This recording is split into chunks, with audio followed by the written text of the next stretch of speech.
నెల్లూరు శివారు పొర్లుకట్ట సమీపంలో పెను విషాదం చోటు చేసుకుంది. బాణాసంచా తయారీ కేంద్రంలో ఉదయం భారీ పేలుడు సంభవించి 10 మంది సజీవ దహనమయ్యారు. మరికొంతమందికి తీవ్ర గాయాలయ్యాయి. వీరిలో చాలా మంది పరిస్థితి విషమంగా ఉన్నట్లు తెలుస్తోంది. క్షతగాతులను ఆసుపత్రులకు తరలించే ప్రయత్నం చేస్తున్నారు. ప్రమాద దృశ్యాలను మనం ఇప్పుడు చూస్తూ ఉన్నాము. దాదాపు 30 మంది ఈ ప్రమాదంలో చిక్కుకున్నట్లు, దానిలో 8 నుంచి 10 మంది అక్కడికక్కడే అగ్నికీలలు చుట్టుకుని మరణించినట్లు తెలుస్తోంది. 4-5 ఇప్పటికే ఆసుపత్రికి తరలించి చికిత్స అందించే ప్రయత్నం చేస్తున్నారు. అగ్నిమాపక దళం, పోలీసులు అక్కడే ఉండి క్షతగాతులందరినీ వెంటనే ఆసుపత్రికి తరలించి చికిత్స అందించే ప్రయత్నం చేస్తూ ఉన్నారు. అసలు ప్రమాదం ఎలా చోటు చేసుకుందనే విషయం ఇంకా పూర్తిగా సమాచారం తెలియలేదు.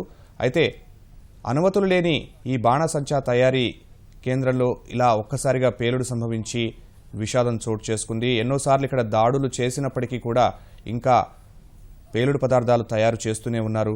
అయితే ఉదయం ఒక్కసారిగా భారీ పేలుడు సంభవించి దాదాపు 8 నుంచి 10 మంది వరకు అగ్నికి ఆహుతైనట్లు తెలుస్తోంది.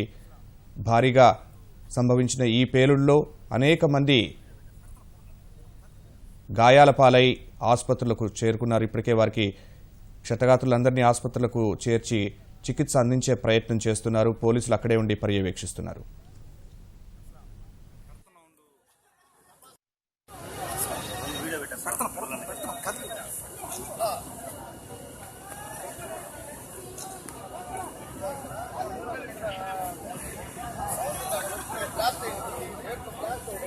అసలు కడుతున్నా ఉండు